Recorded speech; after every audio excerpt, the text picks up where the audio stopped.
Heureuse de vous retrouver à cette nouvelle page de l'actualité environnementale. Mesdames, Messieurs, bonsoir et voici les titres.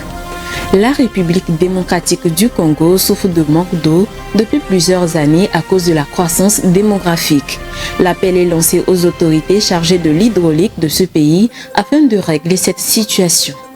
Dans le but de restaurer le couvert végétal du Burkina Faso, l'ONG britannique Tree-Aid lance une campagne de reboisement afin de contribuer à l'atténuation des effets du changement climatique. Et puis en Ouganda, la culture du bambou permet de lutter contre la déforestation dont souffre ce pays. Comment cela est-il possible? Les éléments de réponse dans ce journal. C'étaient les titres. Bienvenue.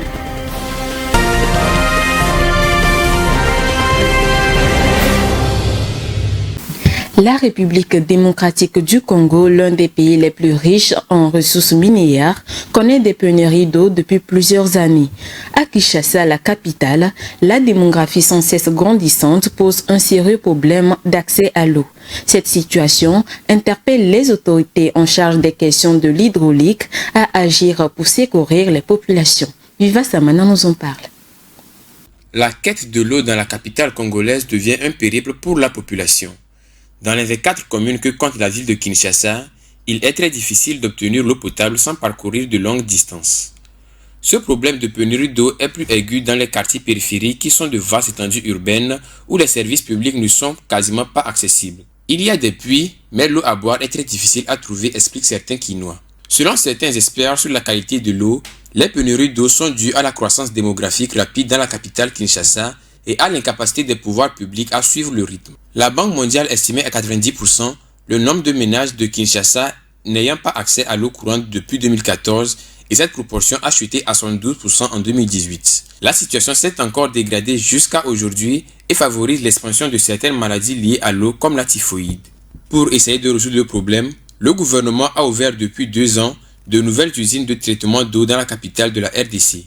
Giscard Koussema, le directeur adjoint de la communication au cabinet du président congolais, déclare que la capacité d'eau a doublé par rapport à il y a 5 ans. Mais en dépit de cela, plusieurs localités de Kinshasa ne sont toujours pas desservies. La Société nationale de distribution d'eau va devoir redéployer plusieurs autres moyens pour venir à bout du problème d'accès à l'eau potable pour satisfaire le besoin de la population. Germain Avougba, un jeune entrepreneur togolais, s'est lancé dans l'agriculture écologique depuis quelques années avec l'utilisation des engrais organiques. Ces initiatives entrepreneuriales dans le domaine de l'agriculture bio permettent d'avoir une santé saine et contribuent à la protection de l'environnement. Suivant. La gestion des déchets est un défi majeur dans les grandes villes des pays en voie de développement.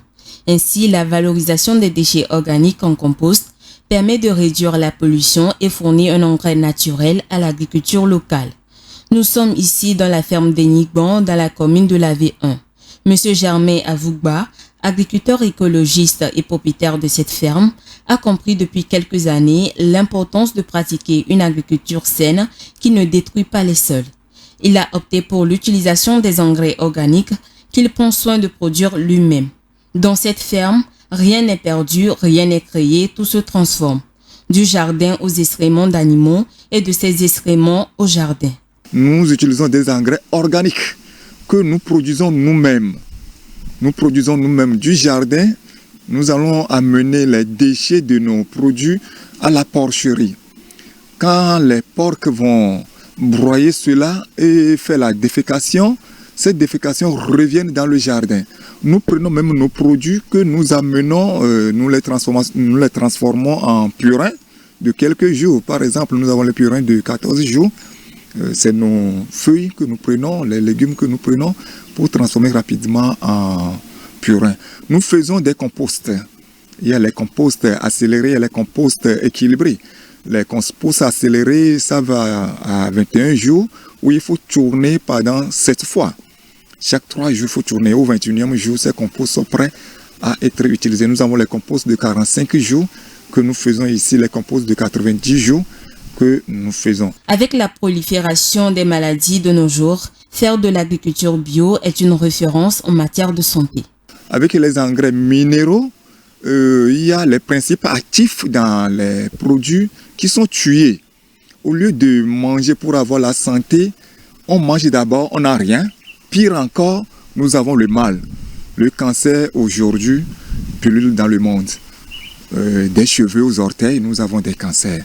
Les cancers de prostate, des cancers du sein, un peu de tout. Mais avec les produits auxquels nous utilisons les engrais organiques, vous serez étonné que les produits pharmaceutiques que nous prenons chaque fois, nous pouvons être guéris miraculeusement sans aller à la pharmacie. Les agriculteurs togolais adhèrent de plus en plus à la pratique de l'agriculture biologique. Celle-ci ne présente pas que des avantages sur la santé, elle a également des atouts sur le plan économique. C'est un pourvoyeur d'emplois dans le secteur de l'entrepreneuriat. Pour rappel, l'agriculture écologique permet de contribuer à la lutte contre le réchauffement climatique d'une part en limitant les rejets polluants et d'autre part en stockant le CO2 dans le sol, d'où son importance. Les autorités gabonaises, en collaboration avec l'ONG Conservation Justice, poursuivent la traque des membres d'un réseau international de trafic d'ivoire du Gabon vers le Cameroun. 5 autres présumés trafiquants ont été interpellés dans différentes localités. Les présumés trafiquants risquent une peine de prison allant de 10 à 20 ans puisqu'il s'agit d'un réseau transnational organisé en une association de malfaiteurs. Alessandra Adécambu nous fait le point. Les enquêtes visant le démantèlement d'un réseau international de trafic d'ivoire du Gabon vers le Cameroun se poursuivent. Un trafiquant est suspecté de récupérer des ivoires de la province de l'Ogooué-Ivendo et du Haut-Ogooué. 4 autres personnes ont été interpellées entre Makikou et Onkoundja. Ces présumés trafiquants auraient reconnu certains faits. L'utilisation de véhicules pick-up avec compartiment secret sous la berne se confirme et cette méthode facilite le transport de l'ivoire vers le Cameroun. Le total saisi des ivoires au cours de ces opérations est constitué de 120 kg d'ivoire, 18 diminutions de chasse de calibre 458, près de 2 millions de francs CFA en espèces, des substances illicites, ainsi qu'une carte de séjour expirée appartenant à un célèbre trafiquant d'ivoire camerounais. En tant que réseau organisé de type pyramidal, plusieurs coordonnateurs locaux semblent collaborer avec des braconniers dont ils financent les activités et rachètent les ivoires. Les personnes arrêtées risquent une peine de prison allant jusqu'à 10 ans, voire 20 ans, puisqu'il s'agit d'un réseau transnational organisé à une association de malfaiteurs. Face à la perte du couvert forestier de Burkina Faso, l'organisation non gouvernementale britannique Tree Heights lance une campagne de reboisement. L'objectif est de planter 1,5 million d'arbres dans le pays et de contribuer ainsi à l'atténuation des effets du changement climatique. Alessandra Adécambi. Le Burkina Faso perd plus de 105 000 hectares de forêt par an, selon le ministère burkinabé de l'Environnement, de l'Eau et de l'Assainissement. C'est ce qui justifie le lancement de la campagne de 1 500 000 plans d'espèces utilitaires pour renforcer la résilience des communautés dans un contexte de crise sanitaire et de changement climatique. L'ONG Tree Heights mène l'opération sur l'ensemble du territoire burkinabé sous la supervision du ministère burkinabé de l'Environnement. Parmi les espèces d'arbres à planter figurent le baobab, le karité et le néré. L'ONG britannique Tree Heights assurera également l'entretien de ces plantes. Outre la restauration du couvert forestier, l'objectif est de renforcer la résilience des communautés dans un contexte de crise sanitaire et de changement climatique. L'objectif global est d'augmenter la superficie des forêts dans le pays d'Afrique de l'Ouest, estimée à 3,9 millions d'hectares par le ministère burkinabé de l'Environnement, soit 14% de la superficie du territoire national. Au Burkina Faso, Tree Heights intervient également dans plusieurs autres initiatives, notamment le projet de gouvernance locale et de gestion décentralisée forestière, la 3e phase du programme d'appui à la valorisation des produits forestiers non ligneux et l'initiative de la Grande Muraille Verte au Burkina Faso. En Ouganda, la culture du bambou est utilisée pour lutter contre la déforestation. Très résistante, cette espèce de plante permet de renforcer les constructions. Elle présente des atouts économiques et joue un rôle important dans la protection des forêts de ce pays. Suivant. La production de bambou artificiel commence dans cette pépinière où une variété d'herbes est cultivée. Une fois arrivées à maturité, les perches de bambou sont découpées en minuscules bandes qui sont collées ensemble pour former des poutres. Remplaçant généralement le bois, ces pièces de bambou vont au-delà du bois d'œuvre.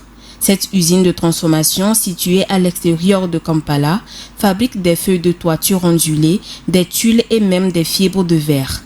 Ces produits légers et sophistiqués en bambou sont acheminés vers l'Europe où une start-up les transforme grâce à des procédés de haute technologie. À la fin des transformations, on obtient des matériaux utilisés dans les voitures, les avions et les éoliennes. La résistance à la traction du bambou est plus forte que celle de l'acier. C'est pourquoi on envisage de l'utiliser pour renforcer les constructions. L'équipe de cette usine travaille des journées entières pour produire un conteneur de bonds. En Ouganda, les plantations commerciales de bambou sont encore peu nombreuses et jeunes, de sorte que leur plus grand défi pour le moment est l'accès au bambou. Vous pouvez en propager 100 et en obtenir 5 ou 7. Nous avons donc encore du mal à relever ce défi et nous avons besoin de l'aide des scientifiques car les semis sont encore très chers pour les agriculteurs. S'il pouvait y avoir par exemple une culture de tissu de bambou, cela aiderait. Dans ce pays où le bois se fait rare, cette herbe comble lentement le vide. La culture de bambou représente une solution de lutte contre la déforestation et contribue ainsi à la protection de l'environnement. L'Indonésie lance une vaste campagne de dépollution plastique. Avec l'expertise de l'association Sea Cleaners, le programme de dépollution de cet archipel du sud-est de l'Asie mobilise des moyens importants comme des bateaux de dépollution.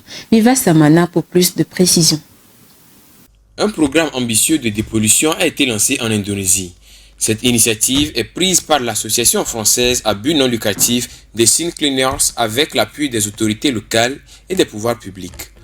Pendant plus d'1 an, l'équipe de Sea Cleaners sera sur le terrain pour apporter une solution à la prolifération des déchets plastiques. Ça sera une action qui vise un impact immédiat sur l'environnement avec une perspective éducative et sociétale à long terme. Une vingtaine de sites potentiels d'intervention ont été identifiés pour des actions de dépollution. Les milieux aquatiques accumulant des déchets sont privilégiés et pour y arriver, le Mobula 8, un bateau de dépollution pour intercepter les déchets avant qu'ils n'atteignent l'océan, est mis en marche. Ce bateau est une véritable station de récupération des déchets solides et liquides. Ainsi, dans l'optique de la stratégie nationale de lutte contre la pollution plastique, le gouvernement indonésien veut réduire la pollution plastique de 70% en 2025. Le programme de dépollution dénommé Mobula Against Plastic Pollution a été inauguré le 20 mars dernier au port de Bali. 75% du plastique accumulé dans les océans dans le monde proviendrait de la mauvaise gestion des déchets dans les pays asiatiques. L'Indonésie figure ainsi dans le top 5 des pays polluants au monde. Des actions de dépollution sont alors nécessaires pour réduire l'impact de la pollution sur l'environnement et la vie des populations. En France, le gouvernement compte accompagner les industriels à la réduction de leur consommation en eau. Parmi les consommateurs d'eau, 12 industriels s'engagent à collaborer avec l'État afin de réduire de 10% les prélèvements en eau du pays. Les explications dans ce commentaire de Rafitou Bireko. En vue de réduire les prélèvements des plus gros consommateurs d'eau en France, l'État a adopté un plan de financement aux sites industriels. 50 industriels ont été identifiés par le gouvernement. Mais pour l'heure, seulement 12 ont répondu favorablement à ce plan proposé par l'État. Ces 12 industriels font partie des premiers de la liste des plus gros consommateurs identifiés. Ils seront accompagnés par le gouvernement pour réduire significativement leur consommation en eau, comme promis lors de la présentation du plan eau en mars dernier. Les ministres de la Transition écologique, de l'Industrie et de la Biodiversité ont visité l'usine de fabrication de plastique PVC Chem One à Ballan dans l'Ain.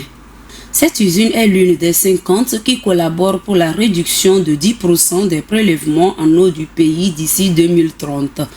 Ce défi sera également relevé par d'autres usines restantes.